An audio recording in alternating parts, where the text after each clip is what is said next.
Bonjour tout le monde. Aujourd'hui, nous allons attaquer un nouveau testnet. C'est le testnet de Senami Network qui a débuté il y a à peine une semaine. Et pour info, c'est un incentive testnet, donc ce qui veut dire qu'officiellement, il y a bien des récompenses prévues pour tous ceux qui y participeront. Si vous ne me connaissez toujours pas, abonnez-vous dès maintenant à ma chaîne YouTube car dans cette chaîne, nous parlons essentiellement des testnets, c'est-à-dire que je vous montre comment monter votre propre node sur différents futurs blockchains, dans le but d'avoir des beaux récompenses. Et ça même si vous êtes débutant, donc n'hésitez surtout pas. Je vais tout de même vous présenter rapidement le projet Senami. Le réseau SEI est une blockchain layer 1 avec une building on-chain order book qui permet aux contrats intelligents d'accéder facilement à la liquidité partagée. L'architecture SEI permet des applications composables qui conservent leur modularité. SEI Network sert de noyau de correspondance de l'écosystème, offrant une fiabilité supérieure et une vitesse de transaction ultra élevée aux partenaires de l'écosystème, chacun ayant ses propres fonctionnalités et sa propre expérience utilisateur. N'importe qui peut créer une application DeFi qui exploite la liquidité de SEI et l'ensemble de l'écosystème en bénéficie. Les développeurs, les traders et les utilisateurs peuvent tous se connecter à SEI en tant que partenaires de l'écosystème et bénéficier de la liquidité partagée et des primitives financières décentralisées. Donc, afin de faciliter l'installation de votre node, j'ai écrit un article comme d'habitude que nous allons suivre tous ensemble. L'article en question est en description de ma vidéo. Nous allons commencer par la partie 1 dans laquelle je vais vous montrer comment louer votre serveur VPS et la configurer. Pour cette démonstration, j'ai choisi de louer un VPS sur Contabo car je pense qu'en rapport qualité-prix, ils sont très intéressants. Je vous invite à cliquer sur ce lien. Pour information, ceci est un lien d'affiliation. Vous n'êtes bien sûr pas obligé de passer par ce lien ou vous pouvez très bien passer par un autre fournisseur comme OVH Cloud. Donc, cliquez ici pour tomber directement au bon endroit. Donc, personnellement, j'ai opté pour ce serveur. Vous pouvez toujours essayer de demander sur le Discord la configuration requise pour le VPS afin de s'assurer que vous avez bien pris le VPS le moins cher possible, avec une configuration plus juste. Mais en tout cas, avec celui-ci, je n'ai pas rencontré de problème à faire tourner mon note. Donc, je clique. Donc, ici, vous sélectionnez un mois qui correspond à la durée de votre location. La région, vous restez sur Europe. Le type de stockage, je vous conseillerais 400 Go. L'image Ubuntu 20.04, c'est super. Le nom d'utilisateur, root, ça ne devrait pas changer. Par contre, vous générez un nouveau mot de passe. Donc, dès maintenant, je vous conseille de copier-coller ce mot de passe sur un bloc-notes et vous l'enregistrez sur votre PC et il va vous servir plus tard. Networking, vous ne touchez à rien. Add-ons, vous ne touchez à rien et on clique sur Next. Si vous êtes déjà client chez Contabo, je vous invite à cliquer ici et renseigner vos identifiants. Sinon, on ne touche à rien. Donc ici, vous avez le choix entre private, individuel, business. Donc vous avez le choix entre, c'est-à-dire particulier ou entreprise. Je vous laisse choisir. Ici, donc, vous rentrez votre nom, prénom, adresse, ville, code postal, pays, téléphone, adresse mail, confirmation de votre adresse mail. Et ici, je vous conseillerais de ne pas cocher et cliquer sur Next. Et je vous invite ensuite à payer votre serveur VPS. Donc, une fois que le paiement est accepté, vous devrez recevoir dans un premier temps un email de Contabo qui vous donnera une visibilité sur votre commande passée. Et un quart d'heure après environ, vous allez recevoir ce deuxième mail dans lequel vous aurez toutes les informations nécessaires pour vous connecter sur votre serveur. Donc là, maintenant, vous avez un serveur VPS opérationnel. Donc, nous voici sur la partie 2, dans laquelle je vais vous expliquer comment vous allez vous connecter sur votre VPS. Donc, si vous utilisez un macOS, vous pouvez avoir toutes les informations ici. En gros, vous avez déjà une application sur votre macOS qui vous permet de vous connecter sur votre VPS. Si vous utilisez Windows, donc je vous invite à aller télécharger Putty. Vous avez juste à cliquer sur ce lien et il télécharge directement le point .exe. Donc, une fois que le point .exe est téléchargé, vous pouvez procéder à l'installation en double-cliquant dessus et suivre les indications. Vous allez voir, c'est très intuitif et simple. Donc, maintenant, vous avez Putty qui est installé sur votre PC et vous aurez normalement une icône Putty sur votre bureau. Donc, connectons sur votre VPS. Je vais vous le montrer en live. On double-clique sur Putty. Ici, on colle l'adresse IP. Vous voilà sur votre serveur VPS, il vous demande le nom d'utilisateur, donc on met root. Donc ici, il vous demande le mot de passe. Donc c'est le mot de passe que vous aviez enregistré dans le bloc-notes. On fait un clic droit, même si le mot de passe ne s'affiche pas, ne vous inquiétez pas, il l'a bien pris en compte. Et vous cliquez sur Entrée. Vous voilà connecté sur votre serveur VPS. Nous sommes maintenant à la partie 3, auto-installation. Prenez cette commande de bout en bout, CTRL-C, clic droit, entrée et en passant. OK. Donc ici, on va rentrer notre node name. Moi, par exemple, je vais mettre Jackal node et j'appuie sur entrée et on patiente.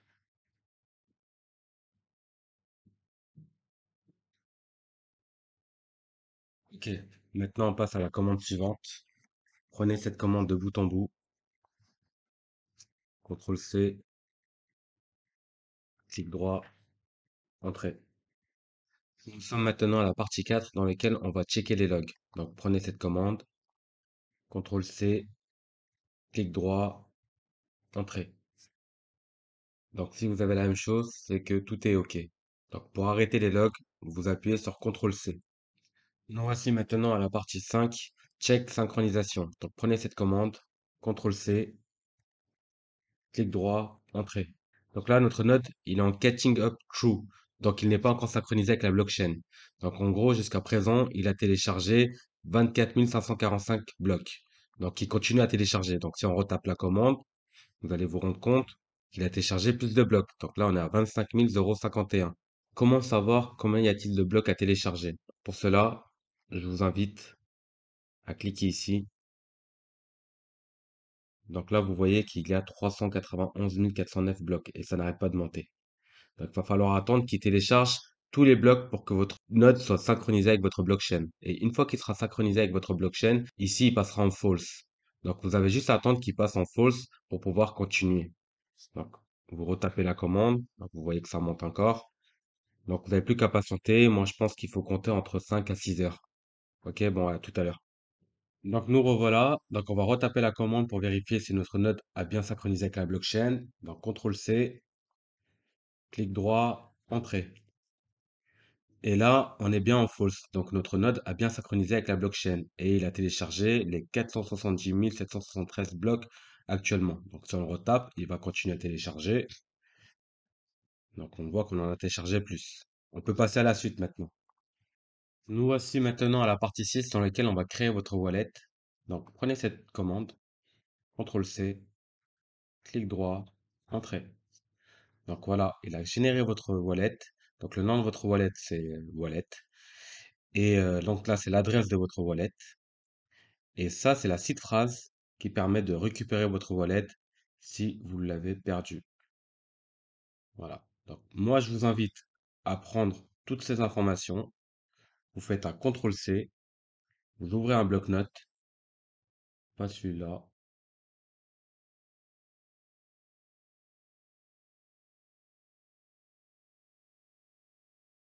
là. OK. Et vous enregistrez. On va l'enregistrer. Le dossier, c'est un ami. Hop, on va l'enregistrer. Oui. Ok, donc on passe à la suite. Donc maintenant, on va demander des jetons. Donc pour cela, il faut aller sur le Discord. Donc vous cliquez ici. Pour accéder à l'ensemble des salons de Senami, vous n'avez pas d'autre choix que d'activer votre double authentification. Donc pour ça, je vous invite à cliquer sur Resolve. Ok, donc on va sur Enable Two-Factor Auth. Donc ici, vous tapez votre mot de passe de votre Discord. Vous devez le connaître. Ok, donc là, ici, il nous invite à télécharger l'application Outils ou Google Authentificateur. J'ai essayé avec les deux fonctionnent correctement. Donc là, moi, par exemple, je vais utiliser mon application Outils. Donc avec l'application Outils, vous le téléchargez sur votre téléphone et vous avez juste à scanner ce QR code. Donc avec l'aide de votre téléphone, vous scannez le QR code via l'application, bien sûr. Il vous communique un code. Et ce code-là, vous le tapez ici. 081 087. et vous cliquez sur Activate. Donc là, soit vous activez une nouvelle sécurité avec l'SMS, ou soit vous téléchargez aussi, vous avez la possibilité de télécharger vos codes. Bon, moi, j'en ai pas besoin. Oui, je suis sûr. Et vous cliquez sur ESC. Donc maintenant, on va dans Verify Yourself et vous avez juste à réagir ici. Maintenant que vous avez accès à tous les salons, donc maintenant je vous invite à récupérer votre adresse wallet. Hop, CTRL-C et vous vous rendez directement sur Atlantique Fossé. Ok, donc ici vous écrivez point d'exclamation, fossé et espace et vous collez votre adresse wallet et vous appuyez sur Entrée et vous patientez. Et voilà, donc là on a la confirmation que les jetons ont bien été envoyés. Bon, vous pouvez toujours cliquer ici pour vérifier. Donc success, donc il nous a été envoyé la transaction H. Donc on nous a été envoyé sur cette adresse wallet, c'est bien notre adresse wallet et ils nous ont envoyé un save. Donc tout est OK. Donc vous avez aussi la possibilité de checker via cette commande. Donc vous remplacez X par votre adresse wallet. Donc c'est simple. Vous faites CTRL-C, hop, CTRL-V, vous prenez votre adresse wallet, CTRL-C, vous le collez ici, vous prenez toute la commande et clic droit, entrée. Donc pareil, on a bien un amount de 1 million si je ne me trompe pas. Nous sommes maintenant dans la partie 7 dans laquelle on va créer votre validateur. Donc pour cela, c'est très simple. Prenez cette commande, CTRL-C, clic droit, entrée. Donc ici, vous appuyez sur Y pour valider la transaction. Donc là, il vous communique la transaction H. Vous pouvez aller vérifier sur le bloc Explorer si vous voulez, si tout s'est bien passé. Donc pour cela, vous avez juste à prendre ça, CTRL-C. Donc pour aller sur le bloc Explorer, on remonte un petit peu. Voilà, voilà. Donc vous cliquez ici et vous avez juste à coller la transaction H, entrée. Donc là, success, et il a bien créé un validateur. Voilà. Donc votre validateur Jackalnot a bien été créé par Jackalnot lui-même. Donc maintenant, on continue. Donc maintenant, on va éditer votre validateur. Donc pour cela, je vous invite à prendre cette commande, CTRL-C, et vous la collez, entrez, et vous appuyez sur Y. Pareil, vous avez une transaction H. Vous pouvez toujours aller vérifier à quoi ça correspond. Donc, vous allez sur l'Explorer. Hop, on remonte un petit peu. Hop, ok. Donc, edit validateur, success. Donc, tout est OK. Donc, on peut continuer. Donc, on peut prendre cette commande pour vérifier le statut du validateur. Clic droit, entrée. Donc, ça a l'air OK. Bon, voting power 0, c'est normal, puisqu'on est inactif. Nous voici dans la partie 8 dans laquelle on va générer Gentix ou Gentix. Réellement, je sais vraiment pas comment on le prononce, mais on va l'appeler Gentix pour simplifier. OK, donc pour cela, prenez cette commande, CTRL-C, clic droit, entrée. OK, donc on passe à la commande suivante, CTRL-C, clic droit, entrée. OK, donc là, il nous a généré un fichier. Donc il s'appelle Gentix et plus les chiffres .json. Et là, il nous donne son chemin. Donc prenez le tout, CTRL-C, et vous allez le coller ici. OK, donc maintenant, voilà. Donc là, maintenant, c'est simple. Il nous demande de taper 4, espace, et vous reprenez cette partie-là, et vous faites un clic droit, et vous appuyez sur Entrée. Donc là, vous avez des infos. Donc prenez bien toutes ces informations,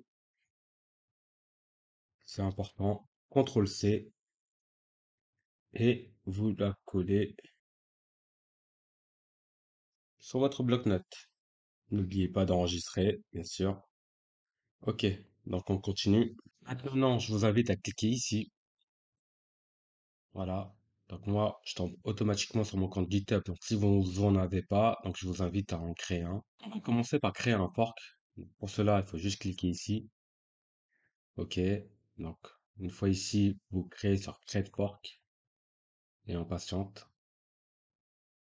Ok. Maintenant, vous allez ici. Donc vous allez sur Genetix. Une fois ici, donc vous allez dans Add File. Vous faites Create New File. Ok. Donc ici, vous allez l'appeler Genetix.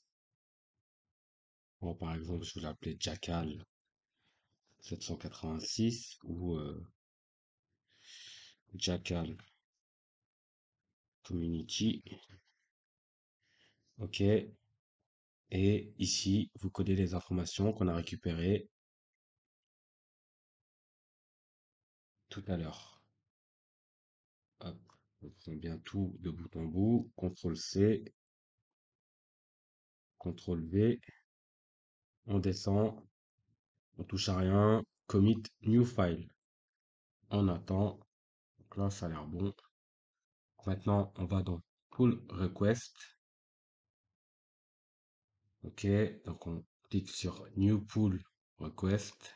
Une fois ici, vous cliquez sur Create Pull Request et vous ne touchez à rien. Vous pouvez laisser un commentaire si vous le souhaitez. Mais bon, vous cliquez directement ici et on patiente. Donc tout est bon. Donc maintenant, je vous invite à juste à récupérer ce lien. CTRL C et vous la collez ici. Et vous enregistrez. Vous en aurez sûrement besoin plus tard. Enregistrer. Lorsque vous allez remplir le formulaire pour devenir validateur, ils vous demanderont sûrement ce lien. Donc vous l'aurez déjà. Nous voici dans la partie 11 dans laquelle on va checker notre statut. Donc pour cela, je vous invite à cliquer ici. OK. Donc maintenant, je vous invite à récupérer votre adresse wallet. CTRL C, vous la collez ici. Entrée. Donc il y a bien une adresse wallet. Donc vous avez bien délégué un SEI qui correspond à 1 million USD, comme on a vu tout à l'heure. OK. Et ici, vous avez les informations de votre validateur. Donc ici, vous avez votre adresse wallet, Developer, Oracle, X. Ces informations vont vous servir quand vous allez remplir le formulaire pour devenir validateur actif. Parce que là, vous êtes inactif. Mais ce qui est important pour voir si votre node est bien fonctionnelle, il suffit juste de vérifier ça. Si vous êtes en No in jail, c'est que tout va bien. Donc là, vous voyez toutes les transactions. Donc tout est en rouge parce que vous validez aucune transaction parce que vous êtes inactif. Donc c'est normal. Donc pour faire la demande pour passer validateur, il y a normalement un formulaire, mais le formulaire, ils l'ont fermé. Je ne sais pas pourquoi. À vous de vous renseigner pourquoi sur le Discord. Mais il y a une autre façon. Donc vous prenez cette information-là, CTRL C, vous allez sur le Discord et vous allez dans validateur form sub. OK, vous descendez pas tout en bas, vous collez cette information, faites entrer et voilà. Donc là, vous avez fait une demande pour devenir validateur. Donc à vous de vous renseigner sur le Discord, comment ça se passe, quand est-ce qu'on a la réponse et comment on a la réponse. Bon tout le monde, nous arrivons enfin à la fin de ma vidéo. J'espère sincèrement qu'elle vous aidera. N'hésitez pas à aller jeter un coup d'œil sur ma chaîne YouTube dans laquelle vous trouverez d'autres tutos pour participer à d'autres testnets sur d'autres projets blockchain comme Celestia, Starknet, Masalabs, Sui et Aptos. Bon, pour Aptos, sa sélection pour Incentivized Testnet 2 est terminée. Si vous ne voulez pas rater l'IT 3 et être l'un des premiers à recevoir un tutoriel pour débutants, suivez ma chaîne et activez toutes les notifications. Il serait aussi intéressant de vous abonner à mon Medium car je commence toujours par publier l'article avant de sortir la vidéo. Et n'hésitez pas à nous rejoindre sur notre Telegram et devenez aussi membre de la Dr. Jackal Community, dans lequel vous pouvez poser toutes vos questions et ainsi vous faire aider si besoin. Et si vous avez des bons plans à nous faire partager, n'hésitez pas à nous les communiquer, on est toujours preneurs. Bon, merci beaucoup de m'avoir écouté et à très bientôt.